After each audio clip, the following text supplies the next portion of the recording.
persévérance ne pourra pas s'attendre à une bonne récolte, il en est ainsi en business. La persévérance est l'une des clés du succès. En effet, vous devez comprendre que aucun business n'a jamais réussi sans avoir rencontré de moindres échecs. Voilà pourquoi vous devez être courageux, continuer et persévérer malgré les contraintes. Bonjour à tout le monde et bienvenue dans cette série de podcasts sur les paroles motivantes pour entrepreneurs africains. Dans notre premier épisode de la deuxième saison, sur le thème la persévérance, une valeur indispensable en business. Je suis dans ce podcast avec M. Samuel Béni. M. Samuel Béni, bonjour. Bonjour. Nous allons parler aujourd'hui de la persévérance, une valeur indispensable en business. Nous sommes en train d'échanger depuis un moment sur des citations, des paroles motivantes dans des légendes en entrepreneuriat africain. Aliko Dangote, qui a d'ailleurs soutenu une idée sur la persévérance en disant « Les jeunes aujourd'hui veulent me ressembler, mais y arriver en une nuit. » Et il ajoute « Cela ne saurait marcher parce que pour construire un business florissant, il faut commencer à petite échelle et rêver grand. » Dans le voyage de l'entrepreneuriat, la persévérance est essentielle. C'est Aliko Dangote qui a dit ça. Alors, Monsieur Samuel, qu'est-ce qu'on peut retenir de motivant dans cette citation d'Aliko Dangote sur la persévérance? Bien, merci. Il a tout dit. C'est que le business, c'est l'univers des visionnaires, comme lui. Il voudrait motiver les jeunes à être des petits Dangote. Seulement, il y a ce problème de vouloir atteindre la grandeur sans avoir un point de départ. Donc, vous voulez naître aujourd'hui, marcher aujourd'hui, aller à l'école aujourd'hui, devenir PDG aujourd'hui. Ce que Aliko Dangote veut dire aux jeunes, c'est de savoir par où commencer parce qu'on a une vision à accomplir. Et cette vision doit s'accomplir au travers d'un processus. Autrement dit, le business ne doit pas être considéré comme un domaine des envieux, des amoureux de facilité. D'ailleurs, il n'y a pas de facilité là-dedans. Parce que les gens qui vivent de facilité, en réalité, ce sont des dépendants. Des gens qui veulent que les autres travaillent à leur place et eux, ils sont là pour récolter.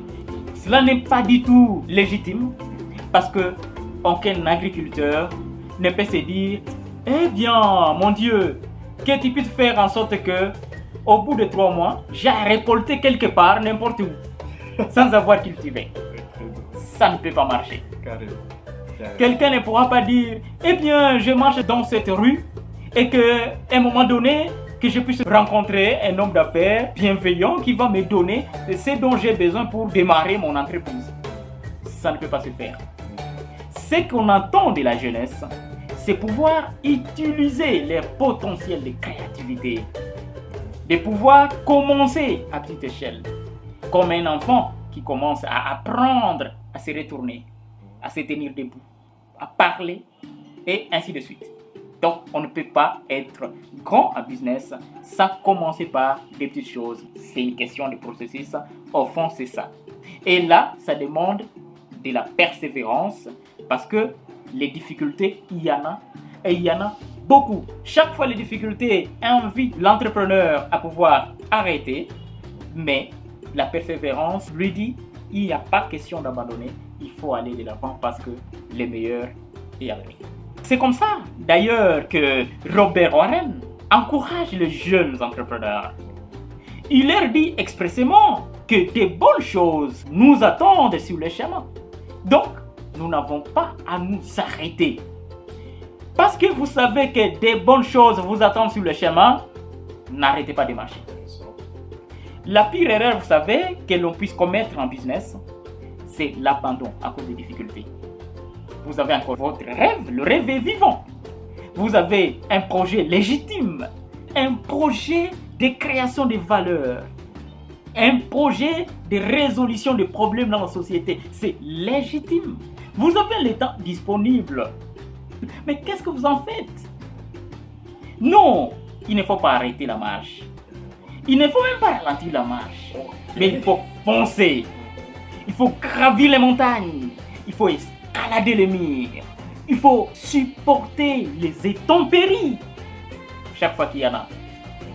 Il faut travailler comme un fou, jour et nuit. Oui. Tous les grands hommes d'affaires, ils vous disent qu'ils ont eu le temps de travailler comme des fous. Et cela jusqu'au bout du voyage. Intéressant, carrément intéressant. En fait, je vous écoute avec attention et je vois cette autre citation de Von Goethe qui dit « Dans le monde des idées, tout dépend de l'enthousiasme, mais dans le monde réel, tout dépend de la persévérance. » Effectivement, il a raison parce qu'il aborde dans le même sens. Vous savez, quand il parle du monde des idées, il fait référence à la mentalité. Le monde réel fait référence aux activités concrètes de terrain. Vous voyez, le jeune, il démarre son business. Qu'est-ce qu'il est? Plein d'enthousiasme, n'est-ce pas? Carrément. Quand il en parle, on va avoir l'impression d'écouter un héros. On écoute vraiment un grand victorieux. C'est qu'il est tellement convaincu qu'il a l'impression que c'est lui qui ne veut pas suivre ce qu'il fait. Eh bien, il s'est détourné du chemin. Mais face aux épreuves, progressivement, vous allez le voir, il commence à relativiser, il commence à procrastiner, il commence à ralentir la course. Eh bien, il commence à devenir de plus en plus rationnel, compte tenu de la situation compliquée, difficile. Vous voyez? Il commence un peu à entrer dans les reliefs, tu vois. Voilà. Mais dans ces moments-là, ce qu'il faut faire, c'est de rester persévérant, de garder l'enthousiasme malgré les épreuves. Voilà. Intéressant. Alors, merci beaucoup. Donc, tu nous appelles encore, toutes ces citations nous appellent, tous ces grands hommes nous appellent à être persévérants d'une façon ou d'une autre. Merci beaucoup à toi, jeune entrepreneur, à toi, femme africaine, à toi, leader africain qui nous suit dans ces podcasts. Alors, je vais appeler ta conscience à quelques questions méditatives, d'accord? Alors, j'aimerais bien que tu te poses la question, quels sont les défis auxquels tu fais face? Un business? Et que tu ajoutes sur ça, qu'est-ce que tu peux faire? Qu'est-ce que tu peux mettre en place? Quel mécanisme, quelle stratégie tu peux mettre en place pour aller de l'avant? Et puis, en plus, que tu nous dises, que tu écrives quelque part en quoi ces paroles motivantes qu'on aborde, qu'on échange dans ces podcasts peut t'aider à rester persévérant malgré les défis. Alors, merci beaucoup d'avoir suivi ces podcasts. Merci beaucoup, Samuel, pour les contributions. Merci. On se voit dans les prochains podcasts. Merci et à tout de suite. Merci et...